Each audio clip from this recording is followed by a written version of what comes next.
आज अंबेडकर की स्टैचू से इतना दिक्कत है तो क्या अंबेडकर के विचारों से कितनी दिक्कत होती होगी, अंबेडकर की बातों से कितनी दिक्कत होती होगी उन लोगों को।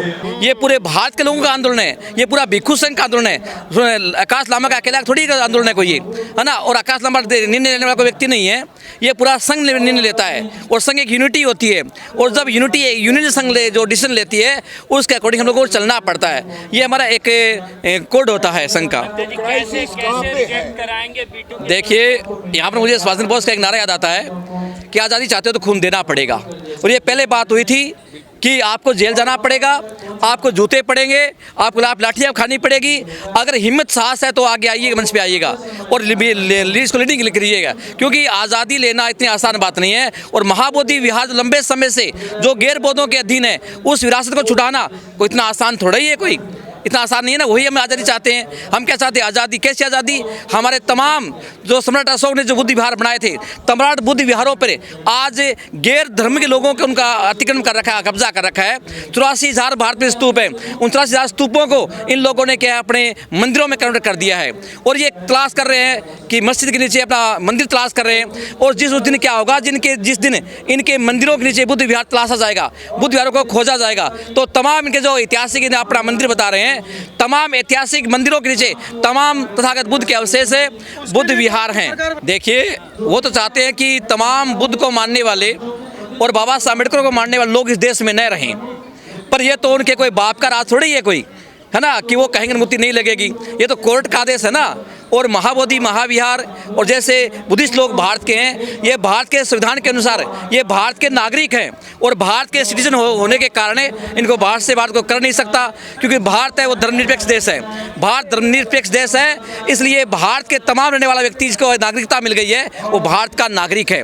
और इसलिए तो ये चाहते हैं ना कि ये भारत हिंदू राष्ट्र घोषित हो जाए। हिंदू राष्ट्र घोषित होने का मतलब क्या है कि यहाँ तमाम जो इनके खिलाफ में जो आंदोलन करेंगे उन तमाम लोगों को ये आतंकवादी घोषित कर देंगे या देशद्रोह घोषित कर देंगे, उनको अंदर डाल देंगे। ये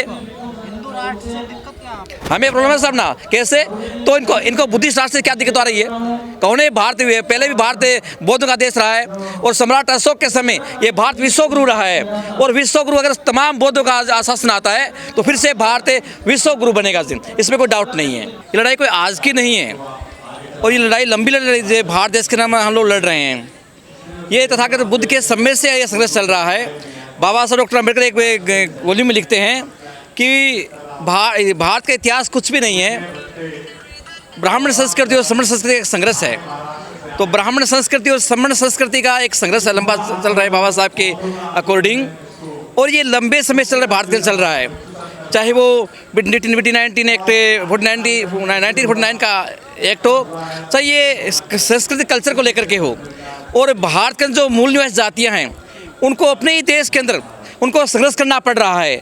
बड़े दुख तकलीफ पीड़ा की बात होती है कि महाबोधि विहार जो बौद्धों की धरोहर है, जो विश्व धरोहर है, उसी महाबोधि विहार के अंदर अगर गैर बुद्धिस्ट लोग वहाँ पर पूजा अर्चना करते हैं, उन पे अपना अतिक्रमण करते हैं, कब्जा करते हैं, तो भारत के बुद्धिस्टों के लिए और भारत देश के लिए बड़ी शर्मनाक बात होती है।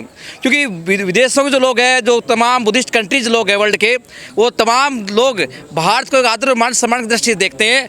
देखने का रीज़न है कि यहाँ पर हमने बुद्ध जैसे महापुरुष से, बुद्ध जैसे महामानव ने यहाँ पर अपना आविर्भाव हुआ और पूरे विश्व में वो लाइट ऑफ एशिया बने, लाइट ऑफ वर्ल्ड बने।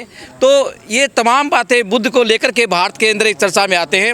यहाँ तक हमारे प्राइम मिनिस्टर है, यहाँ के CM है, DM है, PM है, सबकी ये गरिमा रहती है कि बुद्ध का नाम से इनका मान सम्मान बढ़ता है।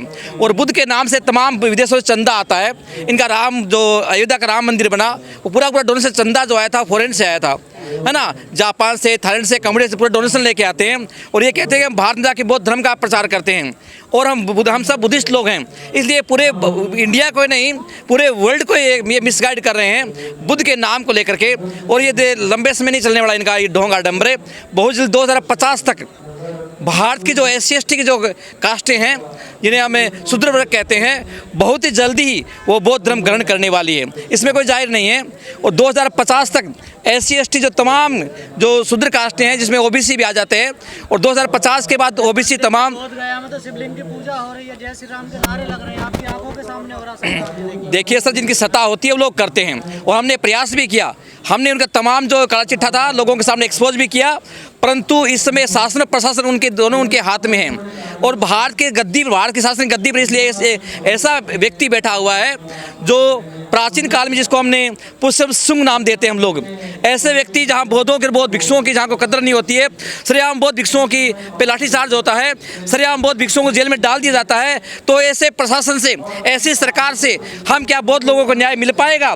ये बड़ा चिंतन का विषय होता है और हम चिंतन कर इस बात पे करते हैं कि हमारे बौद्धों का देश में क्या होगा। अब ये बात करते हैं कि हिंदू राष्ट्र बनाएंगे। हिंदू राष्ट्र कैसे बनाएंगे? यहाँ पर मुस्लिम लोग भी रहते हैं, यहाँ पर सिख भी लोग रहते हैं, यहाँ पर जैन लोग भी रहते हैं और यहाँ पर ईसाई क्रिश्चियन लोग भी रहते हैं और यहाँ पर बौद्ध लोग भी रहते हैं। ये देश किसी के बाप का नहीं है। एक लंबा समय आपने बोध गया मुक्ति आंदोलन को दिया। यस। क्या लगता है एक जगह से उखड़ा दूसरी जगह से उखड़ा तीसरी जगह? देखिए उसमें आप लोग भी साथ में थे, मैं भी साथ में था। 9 तारीख की शाम की बात है ये, उसमें आप ही पुलिस स्टेशन की बात है जहाँ उन्होंने कहा कि धरना हम स्थगित करेंगे, है ना, परंतु भिक्षु संघ इस बात से सहमत नहीं हुआ था। ये उनका व्यक्तिगत विचार था कि हम धरना स्थगित करेंगे, परंतु पूरा भिक्षु संघ था, आप उस लोग सब साथ में थे हम लोगों के। और आपको पता है ऐसा क्या हुआ कि उनकी लाश भी जाएगी, मैं हटूंगा नहीं यहाँ से? जो कि तथागत बुद्ध ने एक अत्य दीपक भव, अपना दीपक स्वयं बने, एक दीपक बताकर, और वहाँ पर बौद्ध भिक्षु ही 2 गुट हो गए, तो उपासक उपासिकाओं को कैसे एकजुट कर सकते हैं? इसका साफ सिद्धांत होता है कि वो मनुवादी विचारधारा के विद्यालय में पढ़े, इसलिए वो एक बौद्ध विरासत को बचाने के लिए तो खड़े हुए, लेकिन अलग अलग खड़े हुए। आज देखा होगा कोई भी मंच लगता है वहाँ पर नेता तो आते हैं लेकिन अलग अलग आते हैं, इकट्ठे नहीं आते। और जिस दिन इकट्ठे एक मंच पर आ जाएंगे उस दिन हर सरकार, किसी भी प्रदेश की हो, किसी भी राज्य की हो, किसी भी केंद्र की हो, सरकार हिल जाती है। तो कैसे ये लड़ाई लड़ी जाएगी, कैसे जीता जाएगा, कैसे बीटी एक्ट? बीटी एक्ट खत्म होने में समय नहीं लगेगा, लेकिन हमें इकट्ठा होने में समय लग रहा है।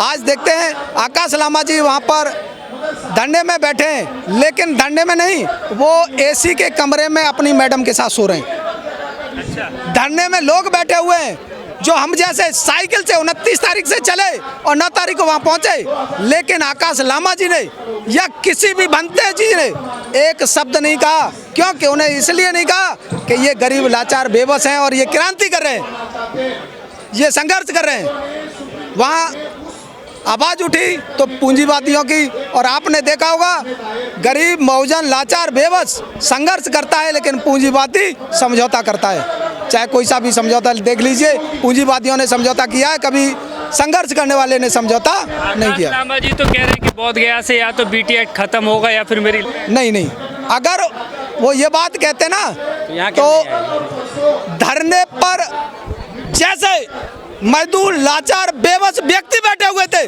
उसी तरह से वो भी बैठते। वो एसी के कमरे में क्यों जाकर सोते थे? वो अपनी मैडम के साथ क्यों सोते थे?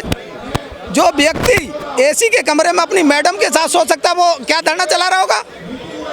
नहीं चला रहा होगा।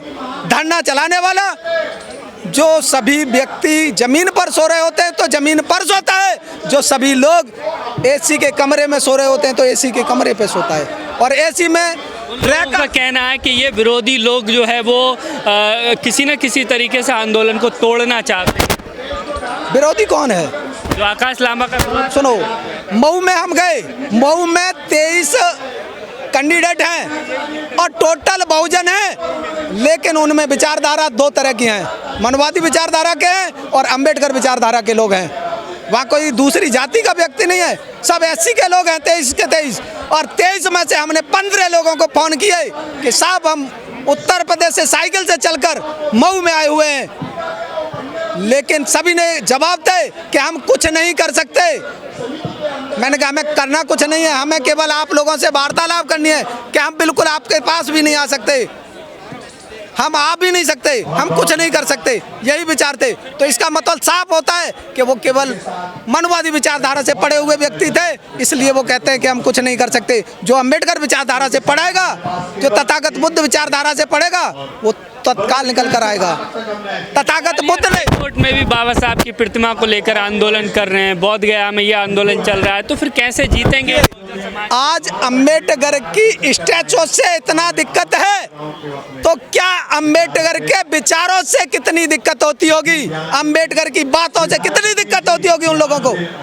इसका साफ सिद्धांत आता है।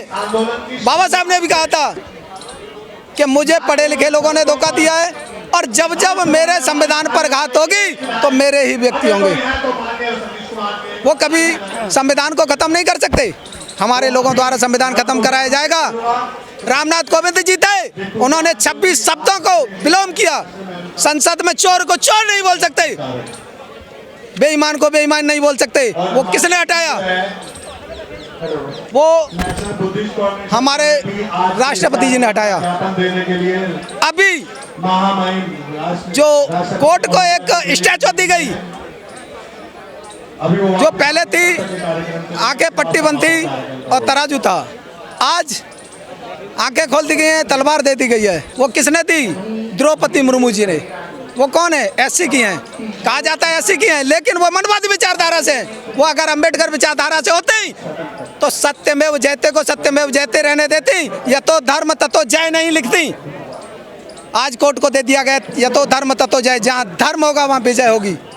कोर्ट ने ही 1971 में ललई सिंह यादव ने काल्पनिक घोषित जिस चीज को करा दिया था, आज वो वास्तविक करते हैं। आज सरकार वास्तविक करना चाहती है जिसे काल्पनिक घोषित किया। क्या कोर्ट नहीं जानता था कि ये काल्पनिक है? तभी तो उन्होंने कहा। कोई साक्ष्य नहीं मिले तभी तो उन्होंने काल्पनिक घोषित किया। जब हम काला नैनी गए महाराष्ट्र में तो वहाँ पर देखा गया बौद्ध विहार बना हुआ है, पूरा पत्थर से, एक ही पत्थर में पूरा काट छाट के बनाया गया है, लेकिन उसमें एक पत्थर को सीमेंट से, ताज़ा सीमेंट से, ज़्यादा नहीं मैं कह सकता, तो ज़्यादा 10 साल पहले या 4 साल पहले या 5 साल पहले, यानी ज़्यादा पुराना सीमेंट नहीं है वो। वहाँ पर एक पत्थर, गोल पत्थर सा वहाँ खड़ा कर दिया गया है। मैंने कहा साहब ये क्या है? बौद्ध विहार में ये क्या चीज़ है कि ये हमारे अंडर नहीं, ये सरकार के अंडर आता है। क्या वहाँ बौद्ध भिक्षु नहीं जाते हैं? क्या बौद्ध नहीं जाते वहाँ? वो नहीं देखते हैं? उन्होंने आवाज़ नहीं उठाई अभी तक। सरकार से सवाल नहीं कर सकते कि इसको हटाया जाए? जो बौद्ध विहार में हमारे ये जगह, आज वहीं बौद्ध विहार, माँ बोधि बुद्ध विहार में एक शिवलिंग लगा दी गई है। इसी तरह से वहाँ माँ बोधि बुद्ध विहार में लगा दी गई है, जो काला लेनी भांजे लेनी में है।